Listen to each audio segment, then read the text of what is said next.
মুস্তাফিজকে নিয়ে খেপেছে ভারতের ময়ূখ রঞ্জন। নামের সাংবাদিক হলেও চেঁচামেচিতে যেন ফার্স্ট ক্লাস। ইতিমধ্যেই নেটিজেনদের কাছে জোকার বনে গেছেন তিনি। এবার বললেন, টাকা কি গাছে ধরে নাকি যে বাংলাদেশের খেলোয়াড়কে 9 কোটি টাকা দিতে হবে? এছাড়াও আরও স্পর্শকাতর বিষয়ে বক্তব্য দিয়েছেন তিনি। আরও শুনুন প্রতিবেদনে। আইপিএল নিলামে বাংলাদেশি পেসার মুস্তাফিজুর রহমানকে 9 কোটি 20 লক্ষ রুপিতে দলে ভিড়িয়েছে কলকাতা নাইট রাইডার্স। তবে ফিজকে দলে ফেরানোর পর তাকে নিয়ে প্রশ্ন তুলেছেন ভারতের আলোচিত ও বিতর্কিত রাজনৈতিক সাংবাদিক ময়ূখ রঞ্জন ঘোষ। সামাজিক যোগাযোগ মাধ্যম ফেসবুকে দেওয়া এক দীর্ঘ বক্তব্যে এই কথা জানান তিনি।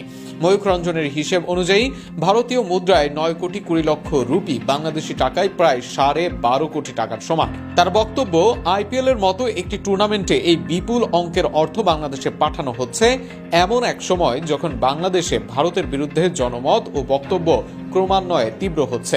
এ প্রসঙ্গে তিনি সাম্প্রতিক এক বাংলাদেশি নাগরিক দীপু দাসের পরিবারের প্রসঙ্গ টেনে বলেন, যদি 9 কোটি টাকা পাঠানোর সামর্থ্য থাকে তাহলে সেই অর্থ সরাসরি দীপু দাসের পরিবারের কাছেও পাঠানো যেতে পারে।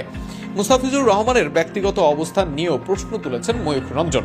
তার মতে, ক্রিকেট ও রাষ্ট্র আলাদা হলেও জাতীয় স্বার্থ পুরোপুরি উপেক্ষা করা যায় না। তিনি লেখেন, ভারত যদি শুধু বাংলাদেশি খেলোয়াড় ও শিল্পীদের আয়ের ক্ষেত্র হয়ে ওঠে অথচ তাদের অবস্থান বা বক্তব্যে ভারতের প্রতি বিরোধিতা প্রতিফলিত হয়, তাহলে ভারতীয় দর্শক ও ফ্র্যাঞ্চাইজিগুলোর সেই অর্থ ব্যয় নিয়ে ভাবা উচিত। এই বিতর্কের মধ্যে তিনি তুলনা টানেন ভারতের ত্রিপুরার ক্রিকেটার মনীষ শঙ্কর মুরা সিংহের সঙ্গে। আইপিএল নিলামে 30 লাখ রুপি বেস প্রাইস থাকা সত্ত্বেও কোনো দল তাকে না নেওয়ায় ক্ষোভ প্রকাশ করেন ময়ূখ রঞ্জন। তিনি বলেন, প্রয়োজনে আমরা সবাই মিলে টাকা তুলব, কিন্তু আমাদের দেশের একজন খেলোয়াড় অবিকৃত থাকবে সেটা মেনে নেওয়া কঠিন। ময়ূখ প্রশ্ন রাখেন, যারা আমাদের পতাকাকে অবমাননা করছে তাদের দেশে কেন কোটি টাকা পাঠাতে যাব? পয়সা কি কলকাতার গাছে ফলে?